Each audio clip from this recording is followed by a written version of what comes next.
குறையற்ற அறிவினை குறைபாடுள்ள உலகில் காணுதல். தெய்வ திரு ச. பக்திவேதாந்த சுவாமி பிரபுபாதர் அவர்கள் கலிபோர்னியா பல்கலைக்கழகத்தில் பௌதிக பேராசிரியரான டாக்டர் கிரெகோரி பென்ஃபோர்ட் அவர்களுடன் லாஸ் ஏஞ்சல்ஸ் கிருஷ்ணர் கோவிலில் 1973ஆம் ஆண்டில் நிகழ்த்திய உரையாடல்.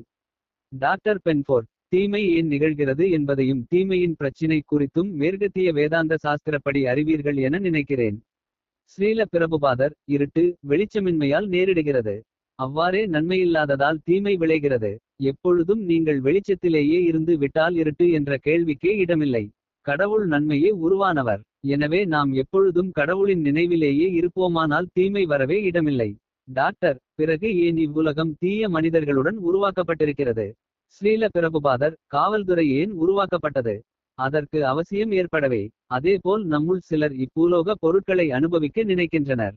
எனவே கடவுள் அனைத்தையும் தருகிறார். குறும்புத்தனமான குழந்தைக்கு விளையாட தந்தை தனியாக அறை தருவார். இல்லையேல் அக்குழந்தை அவருக்கு இடையூறு செய்யக்கூடும். இதுபோன்று கடவுளும் படைத்திருக்கிறார். டாக்டர் அப்படியானால் இவ்வுலகம் ஒரு சிறையை போன்றதா? ஸ்ரீல பிரபுபாதர் ஆம், இது சிறைதான். எனவேதான் இங்கு துன்பங்கள் உள்ளன. சிறை வீட்டில் சுகவாசம் நேரிடுமா?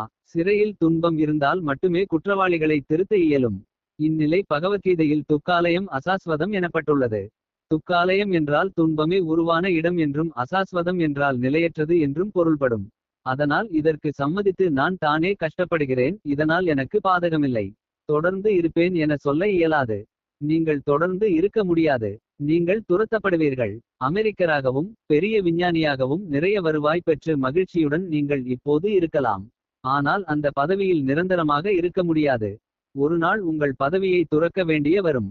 பின்னர் நீங்கள் அமெரிக்கராகவோ விஞ்ஞானியாகவோ அல்லது நாயாகவோ பூனையாகவோ அல்லது உப தேவதையாகவோ ஆகக்கூடும். அது உங்களுக்கு தெரியாது. டாக்டர் நான் அருவம் அதாவது வெறுமையாக கூடும். ஸ்ரீல பிரபுபாதர் இல்லை, இதுவும் ஒருவித அறியாமையே. பகவத்கீதையில் கிருஷ்ணர் தேகினோ அஸ்மின் யதா தேகே கௌமாரம் யௌவனம் ஜரா என்று கூறுகிறார். நீங்கள் முதலில் குமரனாக இருந்து இளமை பருவம் எய்தி பிற்காலத்தில் மூப்பெய்திய உடலில் கிழவராக இருப்பீர்கள். டாக்டர் மூப்பெய்திய பின்னர் நான் அருவமாக கூடும். ஸ்ரீல பிரபுபாதர் இல்லை இல்லை, ததா தேகாந்திர பிராப்தி. இறப்புக்கு பின்னர் நீங்கள் இன்னொரு உடலில் புகுவீர்கள். அதனால் நீங்கள் நான் அருவமாகலாம் என சொல்ல முடியாது. நீங்கள் என்ன வேண்டுமானாலும் சொல்லலாம். சட்ட திட்டங்கள் விதிகள் வித்தியாசமானவை. சட்ட திட்டங்கள் உங்களுக்கு தெரிந்தோ தெரியாமலோ இருக்கலாம். அது பற்றி பாதகமில்லை. ஆனால் சட்டம் செயல்பட துவங்கும். உதாரணமாக நெருப்பை தொட்டால் சுடாது என நீங்கள் நினைக்கலாம். அது உண்மையல்ல. நெருப்பு கட்டாயம் சுடவே செய்யும். அவ்வாறே இறப்புக்கு பின்னர் அருவமாவோம் என நினைக்கலாம்.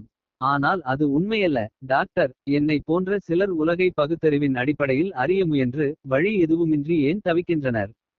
ஸ்ரீல பிரபுபாதர் நீங்கள் இவ்வுலகை பகுத்தறிவுடன் அறிய முயன்றாலும் உரிய ஆசிரியரை நீங்கள் அணுகுவதில்லை. டாக்டர் உலகை ஆராய்ந்து அறிவதன் மூலம் அறிவை பெற முடியும் என நான் நினைக்கிறேன். இவ்வாறு பெற்ற அறிவினை சரிபார்க்கவும் வழி உள்ளது.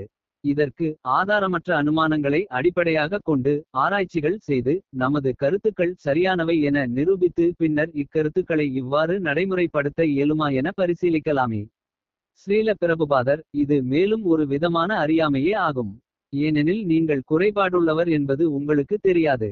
டாக்டர் நான் குறைபாடுள்ளவன் என்பது எனக்கு தெரியும். ஸ்ரீல பிரபுபாதர் பின்னர் உலகை அறிய முயல்வதற்கு ஆய்வு ஏன்? நீங்கள் குறைபாடுள்ளவர் எனில் முடிவும் குறைபாடுகளுடனேயே இருக்கும். டாக்டர் ஆம், அது உண்மையே. ஸ்ரீல பிரபுபாதர் பின்னர் ஏன் நேரத்தை வீணாக்குகிறீர்கள்? டாக்டர் ஞானத்தை அறிந்து கொள்ள வேறு எந்த வழியும் புலப்படவில்லையே. ஸ்ரீல பிரபுபாதர் எந்த ஒரு பொருள் குறித்தும் அறிய வேண்டுமானால் பல்கலைக்கழகம் சென்று பேராசிரியரை அணுகியே பெற முடியும். அவ்வாறே ஆன்மீக அறிவுக்கும் அதாவது குறைபாடுகளற்ற அறிவுக்கும் ஒரு குறையற்ற ஆசிரியரை அணுகியே பெற வேண்டும். அப்போதுதான் குறையற்ற அறிவு கிடைக்கும். டாக்டர் ஒரு ஆசிரியர் குறையற்றவர் என்பதை எப்படி அறிய முடியும்? ஸ்ரீல பிரபுபாதர் அது கடினமில்லை. இன்னொரு குறையற்ற ஆசிரியரிடம் கற்றவரே குறையற்ற ஆசிரியராவார். டாக்டர் ஆனால் அது பிரச்சினையின் ஒரு பகுதியையே நீக்கும். ஸ்ரீல பிரபுபாதர் இல்லை, கிருஷ்ணர் என்ற குறைகளற்ற வழிகாட்டி ஆசிரியர் எல்லாவித ஆசிரியர்களாலும் ஒப்புக்கொள்ளப்பட்டவராய் இருக்கிறார். இந்தியாவில் வேத விற்பன்னர்களால் கற்று தரப்பட்ட வேதியியல் நாகரீகமாக இன்றும் நிலைத்து உள்ளது.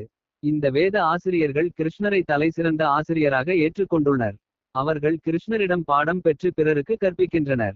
டாக்டர். எனவே கிருஷ்ணரை குறைகளற்ற வழிகாட்டி என சந்திக்கும் எவர் சொன்னாலும் அவரை குறையற்ற ஆசிரியர் என எடுத்துக் கொள்ளலாமா? ஸ்ரீல பிரபுபாதர். ஆம், கிருஷ்ணரின் போதனைகளை மட்டுமே கற்பிக்கின்றனர். அவர்கள் குறைபாடுகள் உள்ளவராயினும் கிருஷ்ணரால் கற்பிக்கப்பட்டதையே போதிப்பதால் அவர்கள் போதிப்பவை யாவும் குறையற்றவையே. டாக்டர். பின்னர் நீங்கள் குறையற்றவரில்லையா? ஸ்ரீல பிரபுபாதர். இல்லை, நான் குறையற்றவனல்லன். நம்முன் யாரையுமே குறையற்றவர் என அறுதியிட்டு சொல்ல இயலாது. ஏனெனில் நம்மிடம் பல குறைகள் உள்ளன. ஆனால் கிருஷ்ணரது போதனைகளை தவிர வேறு எதுவும் நாம் பேசாததால் நாம் கற்பிப்பவை அனைத்தும் குறையற்றவையே. நாம் பண அஞ்சலை பட்டுவாடா செய்யும் தபால்காரரை போன்றவர்கள். தபால்காரர் தனவந்தர் அல்லர். ஆனால் தபால் பணத்தை அப்படியே அவர் கொடுக்கும் பொழுது ஆதாயமடைகிறோம். அவர் தனவந்தர் அல்லர். ஆனால் அவருடைய குற்றமற்ற நடத்தை, அவருடைய நேர்மையான நடத்தை குற்றமற்றதாகும். நாம் அனைவரும் குறைபாடுகள் நிறைந்தவர்களே. ஆனால் நாம் கிருஷ்ணரது போதனைகளை மீறிச் செல்வது இல்லை. அதுவே நமது வழிமுறையாகும். ஆகையால் நாம் போதிப்பவையும் குறைகளற்றவையே.